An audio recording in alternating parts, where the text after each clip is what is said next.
The Lion, the Witch, and the Wardrobe by C.S. Lewis, Chapter 3, Edmund and the Wardrobe. Lucy ran out of the empty room into the passage and found the other three. "It's all right," she repeated. "I've come back." "What on earth are you talking about, Lucy?" asked Susan. "Why," said Lucy in amazement, "haven't you all been wondering where I was?" "So you've been hiding, have you?" said Peter. "Poor old Lou, hiding and nobody noticed. You'll have to hide longer than that if you want people to start looking for you." "But I've been away for hours and hours," said Lucy. The others all stared at one another. "Batty," said Edmund, tapping his head. "Quite batty." "What do you mean, Lou?" asked Peter. "What I said," answered Lucy. "It was just after breakfast when I went into the wardrobe, and I've been away for hours and hours, and I had tea, and all sorts of things have happened." "Don't be silly, Lucy," said Susan. "We've only just come out of that room a moment ago, and you were there then." "She's not being silly at all," said Peter. "She's just making up a story for fun, aren't you, Lou? And why shouldn't she?"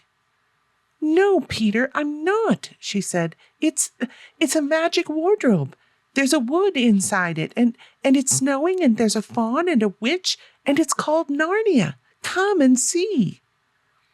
The others did not know what to think, but Lucy was so excited that they all went back with her into the room. She rushed ahead of them, flung open the door of the wardrobe, and cried, "Now go in and see for yourselves." "Why, you goose," said Susan, putting her head inside and pulling the fur coats apart. "It's only just an ordinary wardrobe. Look, there's the back of it." Then everyone looked in and pulled the coats apart, and they all saw, Lucy herself saw, a perfectly ordinary wardrobe. There was no wood and no snow, only the back of the wardrobe with hooks on it. Peter went in and rapped his knuckles on it to make sure that it was solid. "A jolly good hoax, Lou," he said as he came out again. "You have really taken us in, I must admit. We have believed you." "But it wasn't a hoax at all," said Lucy. "Really and truly. It was all different a moment ago. Honestly, it was. I promise." "Come, Lou," said Peter. "That's going a bit far. You've had your joke. Hadn't you better drop it now?" Lucy grew very red in the face and tried to say something, though she hardly knew what she was trying to say, and burst into tears. For the next few days she was very miserable. She could have made it up with the others quite easily at any moment, if she could have brought herself to say that the whole thing was only a story made up for fun. But Lucy was a very truthful girl, and she knew that she was really in the right, and she could not bring herself to say this. The others, who thought she was telling a lie, and a silly lie too, made her very unhappy. The two elder ones did this without meaning to do it, but Edmund could be spiteful, and on this occasion he was spiteful. He sneered and jeered at Lucy and kept on asking her if she'd found any other new countries in other cupboards all over the house. What made it worse was that these days ought to have been delightful.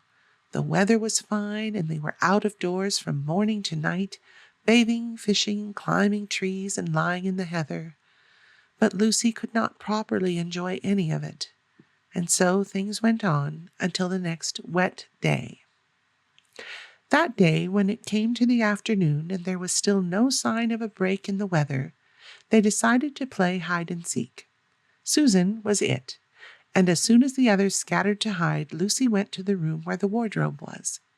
She did not mean to hide in the wardrobe because she knew that would only set the others talking again about the whole wretched business, but she did want to have one more look inside it, for by this time she was beginning to wonder herself whether Narnia and the faun had not been a dream. The house was so large and complicated and full of hiding places that she thought she would have time to have one more look in the wardrobe and then hide somewhere else. But as soon as she reached it, she heard steps in the passage outside, and then there was nothing for it but to jump into the wardrobe and hold the door closed behind her. She did not shut it properly because she knew that it is very silly to shut oneself into a wardrobe, even if it is not a magic one. Now the steps she had heard were those of Edmund, and he came into the room just in time to see Lucy vanishing into the wardrobe. He at once decided to get into it himself, not because he thought it a particularly good place to hide, but because he wanted to go on teasing her about her imaginary country. He opened the door. There were the coats hanging up as usual, and a smell of mothballs, and darkness and silence, and no sign of Lucy.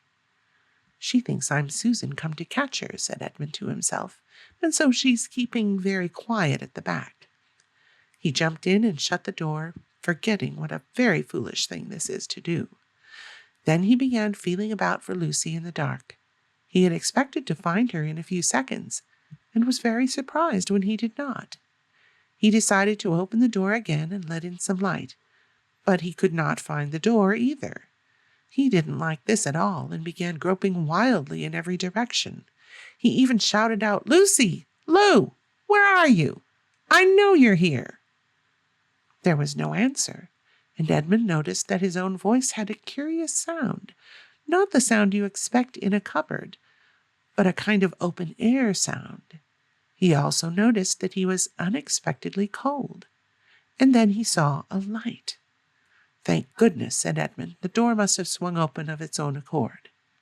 He forgot all about Lucy and went toward the light, which he thought was the open door of the wardrobe. But instead of finding himself stepping out into the spare room, he found himself stepping out from the shadow of some thick, dark fir trees into an open place in the middle of a wood. There was crisp, dry snow under his feet, and more snow lying on the branches of the trees.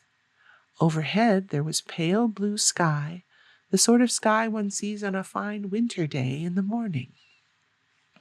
Straight ahead of him he saw between the tree trunks the sun just rising, very red and clear. Everything was perfectly still, as if he were the only living creature in that country. There was not even a robin or a squirrel among the trees, and the wood stretched as far as he could see in every direction. He shivered. He now remembered that he had been looking for Lucy, and also how unpleasant he had been to her about her imaginary country, which now turned out not to have been imaginary at all.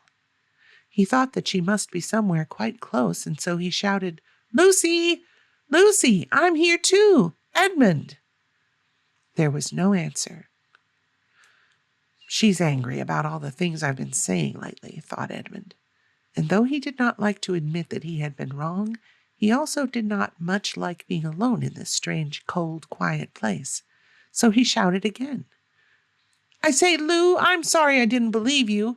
I see now you were right all along. Do come out. Make it Pax." Still there was no answer. "Just like a girl," said Edmund to himself, "sulking somewhere and won't accept an apology." He looked around him again and decided he did not much like this place, and had almost made up his mind to go home, when he heard very far off in the wood a sound of bells. He listened, and the sound came nearer and nearer, and at last there swept into sight a sledge drawn by 2 reindeer. The reindeer were about the size of Shetland ponies, and their hair was so white that even the snow hardly looked white compared with them. Their branching horns were gilded and shone like something on fire when the sunrise caught them. Their harness was of scarlet leather and covered with bells. On the sledge, driving the reindeer, sat a fat dwarf, who would have been about 3 feet high if he'd been standing.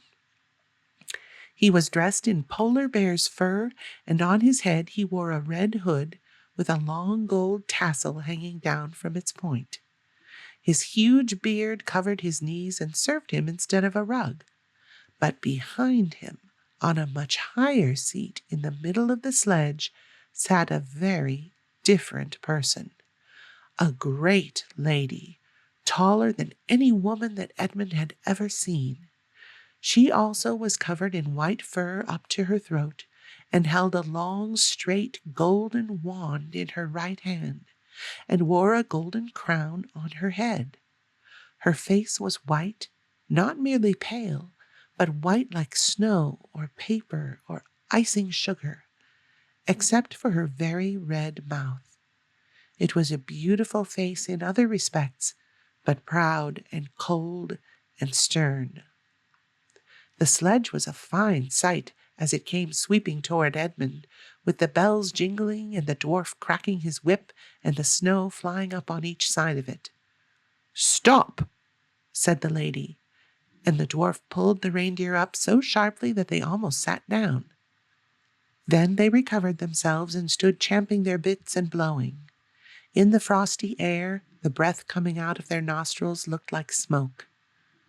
"And what, pray, are you?" said the lady, looking hard at Edmund.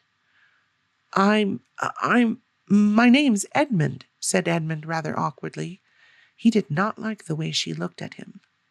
The lady frowned. "Is that how you address a queen?" she asked, looking sterner than ever. "I beg your pardon, your majesty. I didn't know," said Edmund. "Not know the Queen of Narnia?" cried she. "Ha! You shall know us better hereafter. But I repeat, what are you?" "Please, your majesty," said Edmund, I don't know what you mean. I'm at school. At least I was. It's the holidays now."